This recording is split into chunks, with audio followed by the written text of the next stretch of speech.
Hey guys, welcome back to my channel. So for you guys today, I have this brief little demonstration of this amazing little sharpener that I got recently. As you can tell, I've been using it, and honestly, I really love it.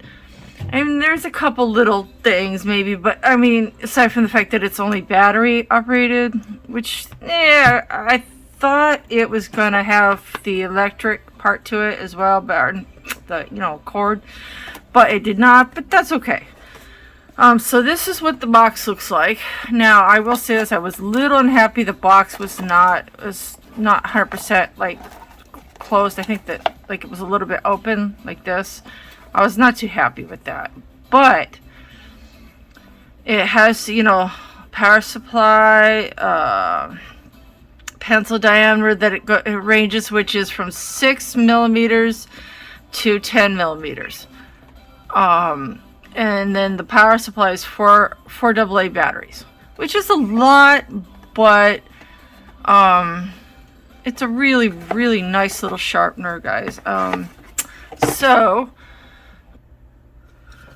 So I have here some various pencils of various types and sizes just to demonstrate how good this little sharpener actually is. And I've had these batteries in for close to a week now, and it has the batteries haven't died yet. So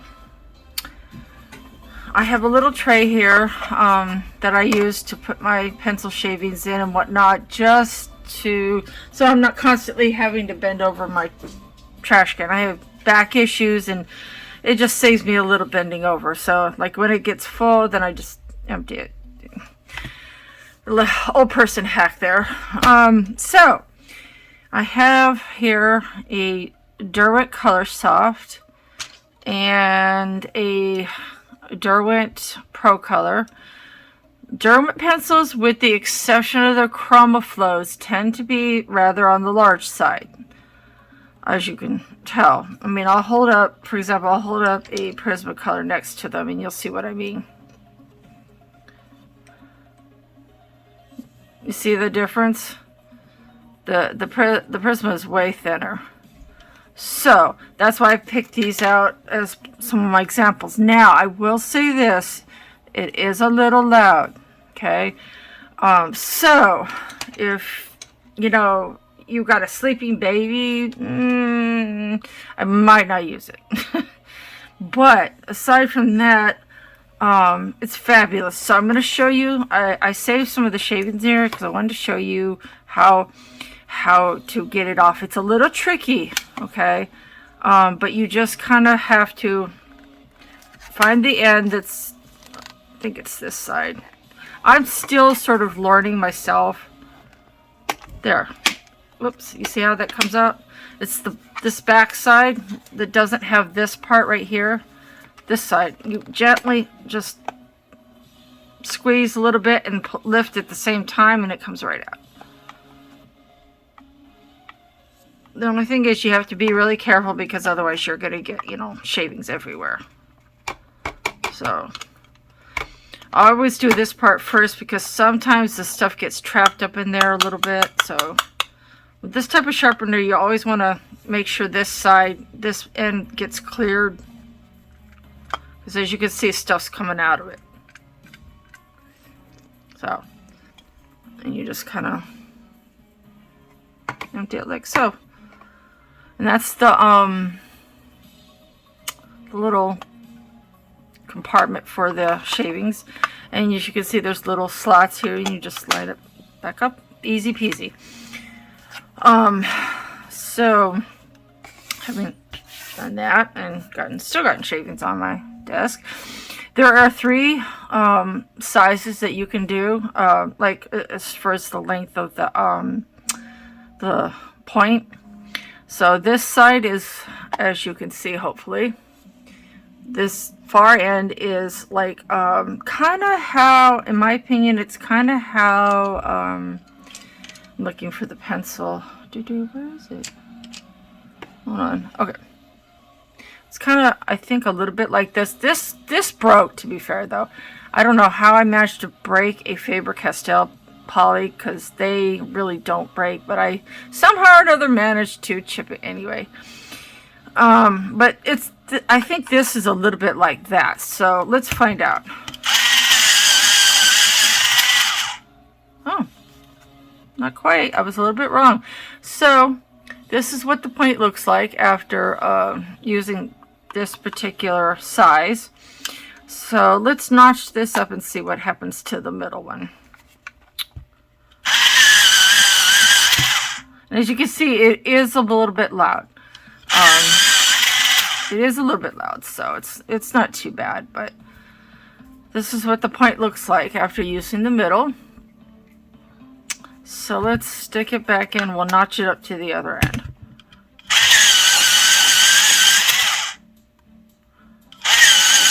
I am pushing just a little bit, and that's kind of what the far end looks like. So, and isn't this a beautiful pencil? I know you're thinking that. It is. All right, so, and let's go to, and that was kind of the mid-size pencil. It's not as big as the Derwent Color Pro, but it's not as thin as the Prismas. So it's kind of, the Faber-Castell polys are kind of in the middle between the two sizes. So this is the Derwent Color Soft. I love these pencils. I'm just saying, these pencils are what Prismas wish they could be. They have that same blendability and softness, but they don't generally sharpen too wonky most of the time like the Prismas do. And very seldom will a lead fall out, like straight out of the wood. And the wood doesn't crack as much. But that's a whole nother thing. So let's give this a go. Now you can see this does fit in, but it's like barely. This is the max size that a pencil that this will take. I mean, as you can tell, hopefully, this is 10 around. This is like the max that it will take. So it does go in, but you have to put it in straight up and down. And otherwise it won't take it. See? Okay. Look at that. Isn't that a nice point? It does sharpen the softer pencils, to me, just a little bit better than the polys. Just a little better, maybe. It's probably because, you know, the wax is softer, and polys are not wax-based, they're oil-based. That is like the primary difference. Really, the size is pretty close, but these are wax-based, and they smush and stuff. These are the kind of pencil you do just a ton of light layers with because they're oil-based. Well, not oil-based, they are oil pencils. I'll get to oil-based in a minute. That's a whole nother thing. That's what a lot of your cheap from China pencils are oil-based because they're that happy medium. So let's do a Prisma. I adore this color, you guys. It is light aqua. It's like one of my favorite colors. So let's shuffle this back to the low side here.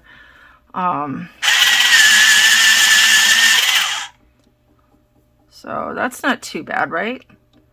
That's a good point for a Prisma, because long points on this kind of pencil are really not recommended.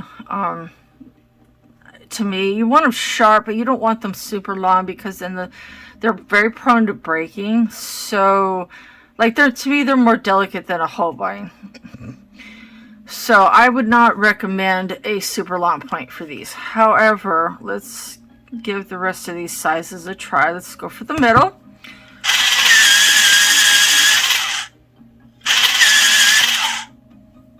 And you can see I have very little trouble with the prisms. I have had a few break in this one, sharpener. I've had a few break, but that's, I think, more the fault of the pencil than it is the sharpener and the person putting the pencil in. So this is what the mid-size looks like. So let's take a Prisma that hasn't been sharpened in any of the sizes, and let's see what it does. I'm going to move it to the last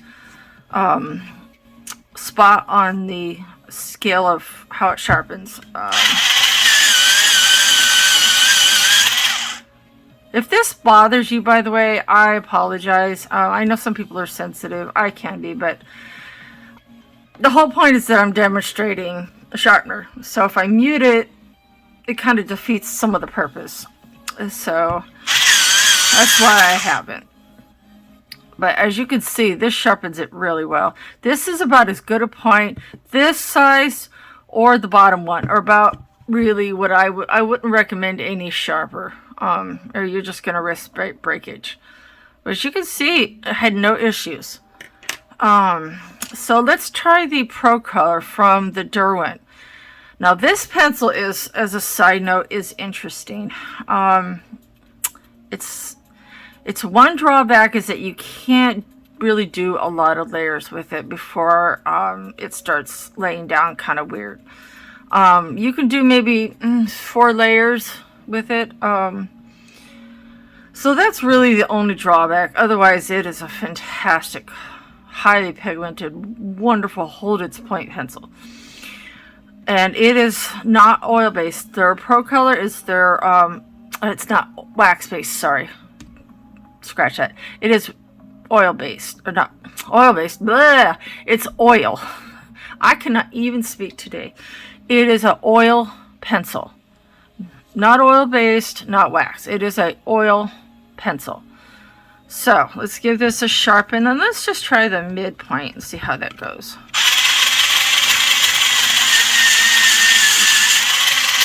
Now, as you can see, it did go in and out a little, I don't know how the word catchy, like it barely fits in there. So, as again, I'm going to say this is probably the biggest pencil you can put in this sharpener. I wanted one that would fit my Derwents and my Prismas. And it does. Barely, but it does. So that's, if you have any pencils any bigger than this, I would not recommend this sharpener. Okay? But as you can see, it even for this level, it did a pretty good point to it. So now I'm going to get to the oil-based thing because I keep tripping over my tongue. There is a difference, as a side note. Okay? This is a oil pencil, the Faber-Castell Polychromos. Okay, poly, mean oil. I have the Sharpeners. I hope I'm saying that right. They are a oil-based pencil, which means, excuse me, they are partly oil and partly wax. Okay, so whereas, you know, as I said, these are all oil. Okay, and the Prismas are all wax. These pencils are a little bit of both. These are what you're going to find in a lot of your Chinese knockoff type pencils. I could say good 60% of them are going to be oil based. And the reason for that is A, it's cheaper to make, and B, at least I think so, and B, they probably hold their point. It's like they have the lay down of the wax, but the hardness, somewhat hardness of a poly. You know, it's kind of like having your cake and eating it too. So let's sharpen an oil-based one, and I think I'm going to switch it to all the way over, and we'll see.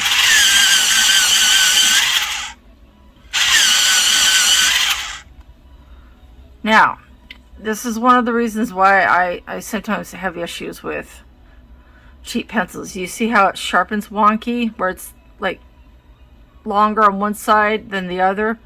Prisms do that a lot. What that means is that the core is not centered appropriately. It's not centered properly, and I can't tell because that's probably why they cap them, is so people can't tell how wonky they are. But if you look at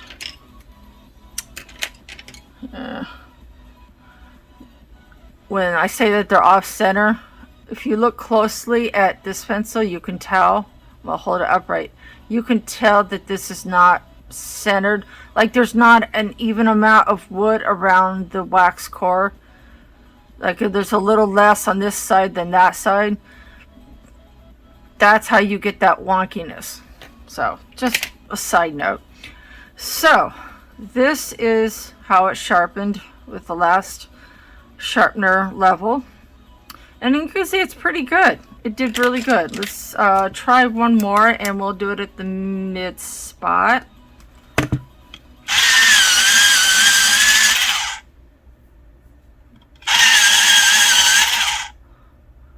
And again, I do apologize. It is a little loud, so if you have to have absolute quiet, you might want to.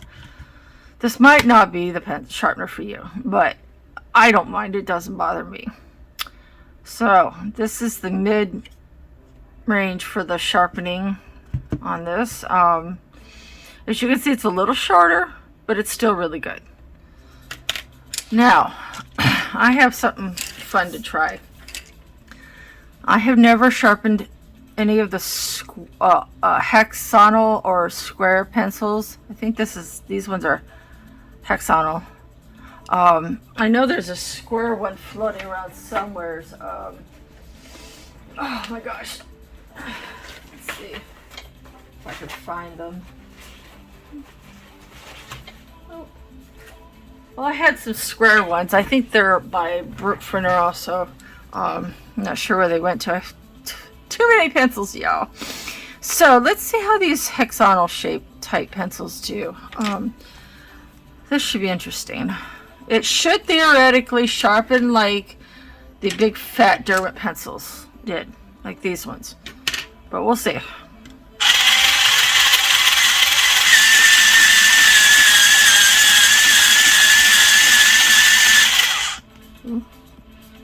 Now, that's interesting. What do you guys think of that point? This is the mid-level. I'm thinking I want to up this a little bit. So let's try this other one.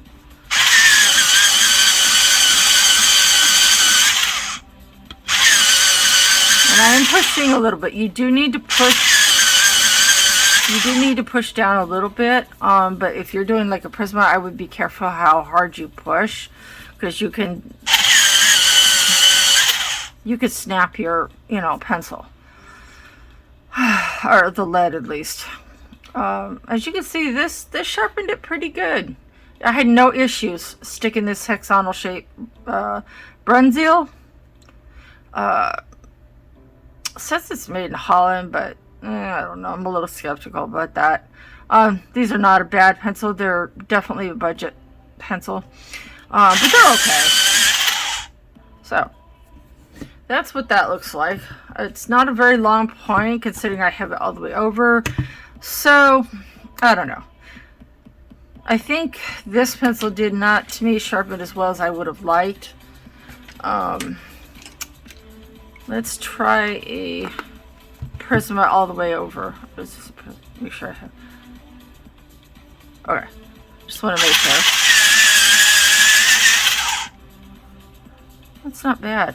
For considering it's all the way over. And I have not yet have one break, but you see what I mean about the wonkiness? Yeah. So, let's see. If I missed anything. Let's try one more poly all the way over.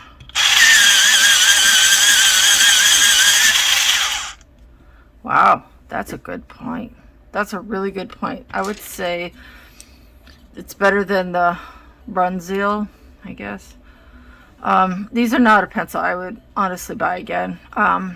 They're okay, but Yeah, I'm getting kind of tired of the super cheap Chinese pencils, to be honest. So I would say these sharpen pretty well.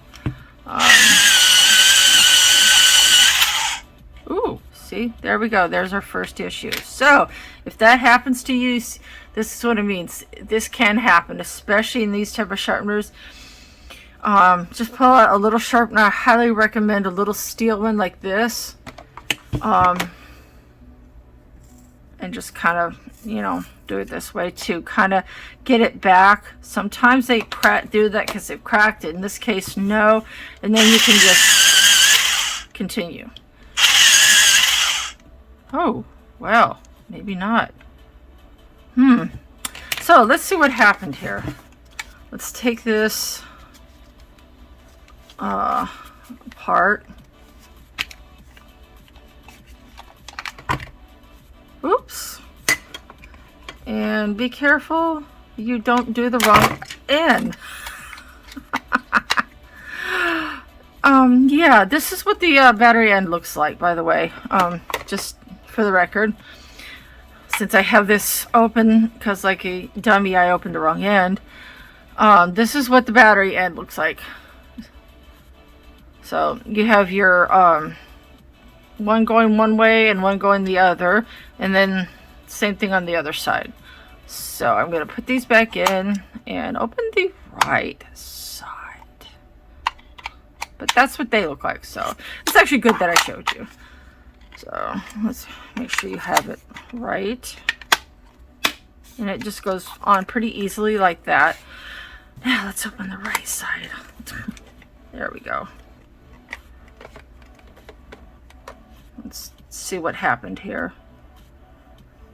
As you can see, it's fairly easy to empty. Let's see what happened here.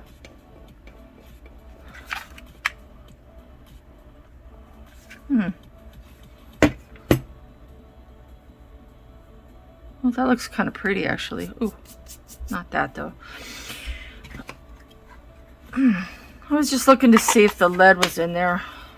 Sometimes with the Prismas, these can be a little unfriendly to the Prismas. So if that ever happens and you get a pencil that does that, just go back to this sharpener or, you know, something else like that, because you may have a crack in the wood, in which case it doesn't matter what you sharpen it with, but your best, because it's gonna break no matter what, but this would be your best bet. So if that keeps happening, like say that's the second time that happened, I wouldn't stick it in that particular pencil in the sharpener anymore. I would just go to something like this. Okay, so I grabbed one of my Holbeins. Yeah, I'm about to put this to the ultimate test. I do have some. This is one of the luminance, basically the neon colors. How freaking bright that is, you guys. This is what the Holbeins look like. They're neon yellow, basically. Isn't that gorgeous? Sorry. The label is super shiny, so I'm not going to hold it up too much, but isn't that gorgeous? Okay, so let's try make sure it's on the mid slot. Let's try it. See how it goes. Hold my breath here. Wow, that's gorgeous. Look at that. No issues. But that's quality wax versus There's your difference, guys. We're right there. Yeah. So, that gorgeous. I can get more. So let's try the highest level and see how that goes. Ooh, no issues. Oh, isn't that beautiful? Oh, so I am not going to stick this one back in because I have a feeling yeah, see, there's a crack right there. So this pencil can't, if that happens, don't put it back in any kind of a matte sharpener like this one or an electric one, because it's just going to keep breaking. That's the only drawback to sharpeners like this, is that sometimes if you have an issue with a pencil like that, it can aggravate it. So aside from that, I sharpened oil-based, oil, wax-based, and the only issue I had was this one that already had an issue unto itself. So the other wax-based pencils, I had no issues with them falling out. You see, no issues because there's no crack in the wood. So yeah, that would be my best suggestion. Don't put it back in and have it just grab out your little sharpener and you'll be good to go. Now the other little tip, speaking of sharpeners, is that if you have a pencil that has a wonky sharpen to it, like see how wonky that is? It's because it's not centered appropriately. So if that happens, just grab your little manual. You can get a pack of these for, I don't know, $10, $15, something like that. They're really, really nice. No, it's $10. This sharpener is about $18 on Amazon. And like I said, the battery seemed, so far I've used it and used it and used it and used it, and they show no signs of dying. So there's that. But if you get a pencil that does this, don't keep sticking it back in your electric or battery operated sharpener. What you want to do is grab your little hand sharpener, and the area that's like the least showing, you just take it in like this and just give that a quick twist where it's not sharpened as evenly, and look, there you go. Now it's even all the way around. I believe, I don't remember exactly who taught me this, but it was somebody who's been coloring for a lot longer than me. So yeah, that's how you do that. So I really hope you guys enjoyed this. I will include an image of this as it's shown on Amazon. I managed to get a good picture of it on my monitor, and I will I can't put a link in the description because I don't have enough subscribers yet, but I have to get like 1,000 or something, I think, before I'm allowed to do like Amazon affiliate. So I'm sorry I can't do that, but I will post an image of how it looks on Amazon, and the full description. But it's AFMAT, and really it is really a good sharpener. I mean, it's not perfect. It has a couple little issues, but I would definitely recommend it, especially if you're on the go and you aren't near a place that you can plug in a sharpener to. But you want something that is a little less work than constantly doing it this way. This really is a good sharpener for that. You know, like say you're outside or you're on the beach or whatever, and you're just coloring and chilling. This is a great little sharpener to take on the go with you. So I hope you guys enjoyed that. And you know, have a great weekend, guys. Bye.